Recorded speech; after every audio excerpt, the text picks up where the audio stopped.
Hello everyone and welcome back. As you can tell by the title, you have probably never seen a video titled this in your life. You've never seen any other YouTuber make this. It is such an original idea. So, today, I'm going to be listing the craziest rides I've ever been on. Now, by definition, crazy means mad, especially as manifested in wild or aggressive behaviour, which, let's be honest, some coasters in the world should be illegal. Now, luckily for you guys, this video doesn't feature a thumbnail where it's like a vertical loop and it's the top is completely sawed off, because that exists.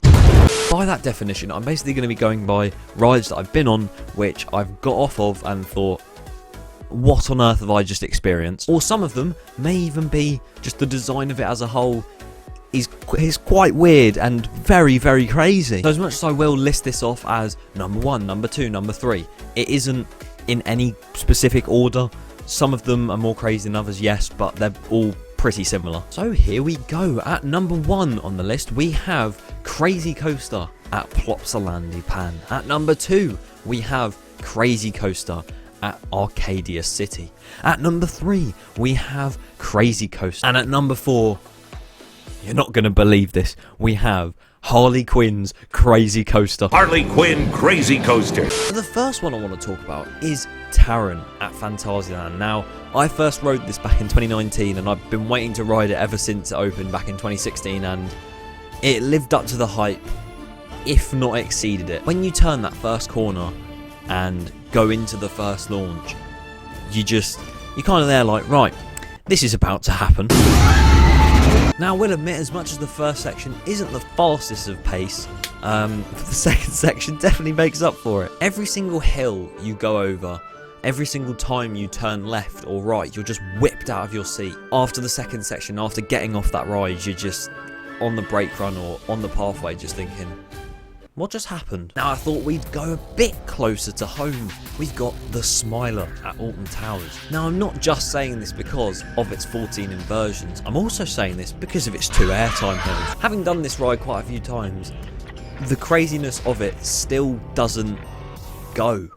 Wow, that was good explaining. Just followed through inversion after inversion, and then there's another inversion, and then there's another inversion, and then there's an airtime hill, and then there's another inversion. But you get halfway through and you're like, okay, what was that? Oh wait, we've still got half the ride to go. Or in some people's case, they would say, get halfway, that was too rough, wanna get off. Which, last year, the Smiler was running amazingly.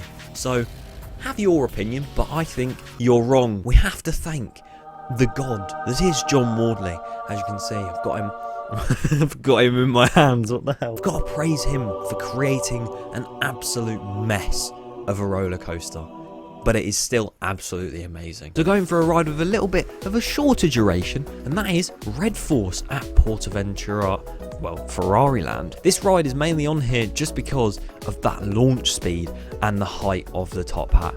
You get some amazing views, and I don't know why I said that, because that's basically the entire ride. But honestly, this is the fastest and tallest coaster I've actually been on. So I know if I had been on King Dakar or Top Thrill Dragster, that probably been in its place.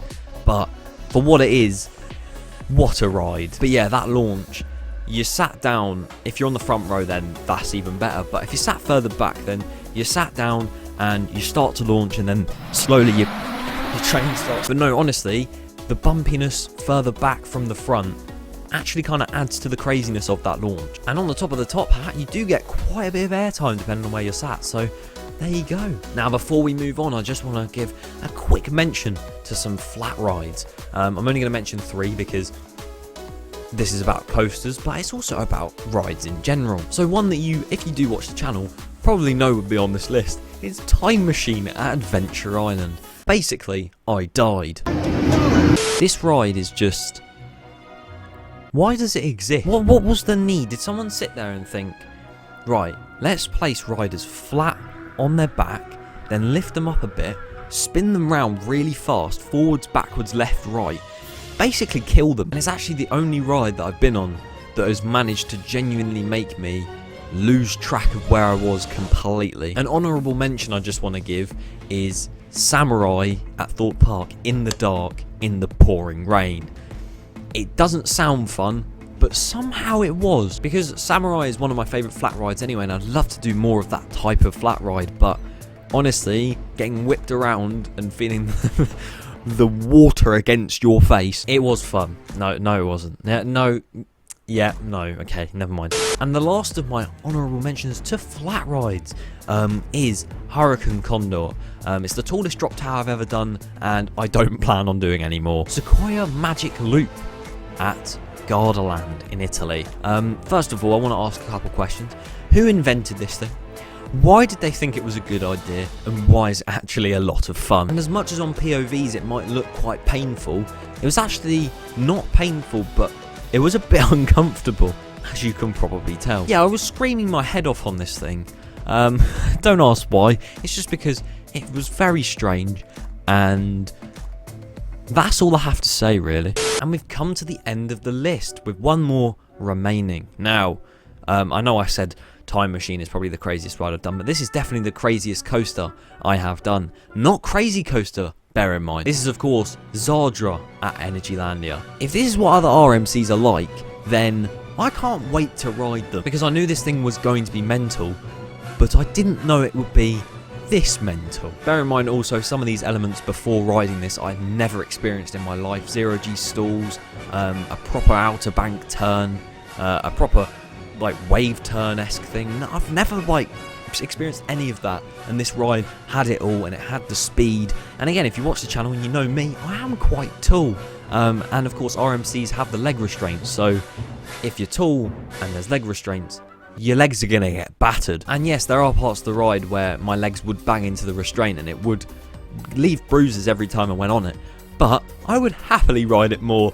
if that was the case still. I mean, you can witness my first reaction right here. Very steep, yeah, the hill. And then you just get to the top, and we were on, what, third from back? Second from back. I had a headache for about an hour. The way it slams into the brakes is just, like, look at that. Look at that. What? This ride is illegal. Arrest it right now. But yeah, thank you so much for watching. If you did enjoy, then feel free to comment your top 5 craziest coasters.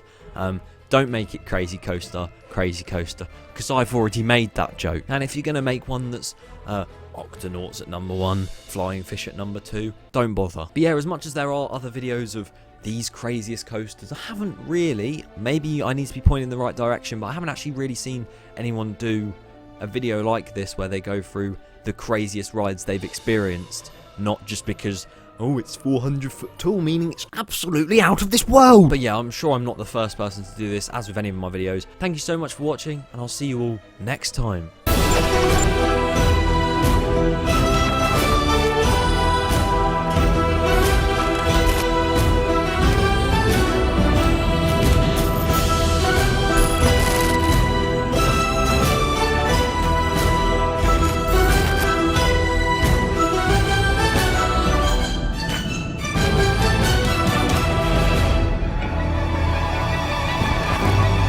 Thank you.